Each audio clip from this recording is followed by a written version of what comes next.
যে আইসোলেশনে রাখতে হবে। এখানে হচ্ছে রেসপিরেটরি প্রিকশন নিতে হবে পেশেন্টের ক্ষেত্রে। পেশেন্ট যে রুমে থাকে সেই রুমটা হচ্ছে দেখি নেগেটিভ প্রেশার রুম হতে হবে পেশেন্টের। এবং যখন কোনো হচ্ছে হেলথ কেয়ার প্রোভাইডার যখন হচ্ছে পেশেন্টকে হচ্ছে যে কী করবে যে বাথরুম করাতে যাবে তখন কোথাও পিপি করতে হবে। পিপি ফুল ফর্ম হচ্ছে যে পার্সোনাল প্রোটেকশন ইকুইপমেন্ট হচ্ছে যে কী করতে হবে যখন পেশেন্টের কন্ট্যাক্টে আসছে। এবং যখন হচ্ছে যে কি মাস্ক N95 বা হেপা হচ্ছে গাউন করতে হবে যখন হচ্ছে যে পার্টিকুলার রেসপিরেশনে যখন হচ্ছে যে কি কন্ট্যাক্ট আসছে। দেন হচ্ছে টিবি পেশেন্ট হচ্ছে ডায়েট দিতে হবে, পেশেন্টের হাই প্রোটিন ডায়েট দিতে হবে, হাই ক্যালোরি ডায়েট দেবে এবং হচ্ছে ভিটামিন B6 ইনক্লুড রাখতে হবে। আফটার হচ্ছে যে এটিটি ফুল ফর্ম হচ্ছে যে কি অ্যান্টি টিউবারকুলোসিস থেরাপি। এখানে কী করছে যে ডিজিজ হচ্ছে নট কন্টেজিয়াস, মানে হচ্ছে 2 থেকে 3 উইক্সের মধ্যে যদি মেডিসিন যদি চলে এই এটিটি, তাহলে পেশেন্ট কী হচ্ছে যে ডিজিজ আছে স্প্রেড করতে পারবে না। তখন কী হচ্ছে পার্সন হচ্ছে যে অফিস বা যে কোনো জায়গায় হচ্ছে কাজের জায়গায় যেতে পারে সেখানে। দেন হচ্ছে যে 5 নম্বর হচ্ছে স্পুটাম স্যাম্পল ইউজুয়ালি হচ্ছে নেগেটিভ আফটার হচ্ছে 3 মান্থ ইউজ এটিটি। কীভাবে মেনলি দেখা যায় যে অ্যান্টি টিউবারকুলোসিস থেরাপি হচ্ছে 3 মাসের পরে কিন্তু স্পুটাম হচ্ছে নেগেটিভ আসে।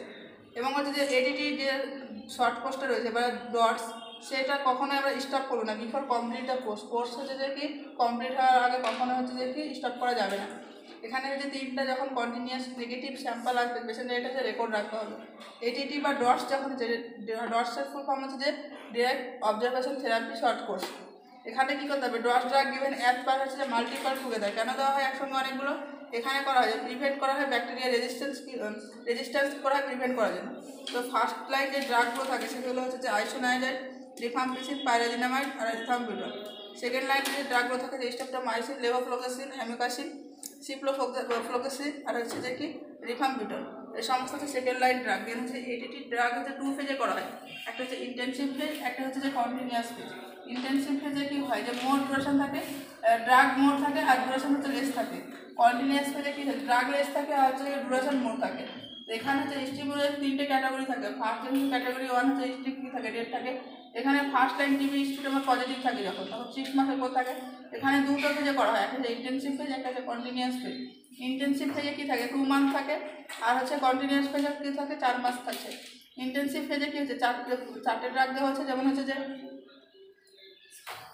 পাইরাজিনামাইড, রিফাম্পিসিন আর হচ্ছে আইসোনাইজাইড, রিফাম্পিসিন, পাইরাজিনামাইড আর হচ্ছে ইথাম্বুটল, এই 4টে ড্রাগ দেওয়া হয়। দেন হচ্ছে 4 মান্থের কিছু কী দিতে হয় ZR দেওয়া হয়। এবং হচ্ছে ক্যাটাগরি 2 এর ক্ষেত্রে কী করা হয় স্টিপ যখন ব্লু আছে তখন হচ্ছে রিল্যাপস টিবি, টিবি যখন ফাংশন হচ্ছে সেই শর্ট কোর্সে যখন টিবি হচ্ছে যে কি কমপ্লিট হচ্ছে যে কি হয়নি তখন করে 8 মান্থসে একটা কোর্স করা হয়। দেখেন সেখানে কী কী দেওয়া হয় 3 মান্থ ইন্টেনসিভ পেজ রাখে, 5 মান্থ হচ্ছে কন্টিনিউয়াস পেজ রাখে। ক্যাটাগরি 3 ক্ষেত্রে স্টিপ গ্রিন থাকে, এখানে কি এক্সট্রা পারমানেন্ট ক্ষেত্রে কি হচ্ছে টিবি স্পুটাম যে নেগেটিভ থাকছে এখানে হচ্ছে যে 6 মাসের কোর্স থাকছে।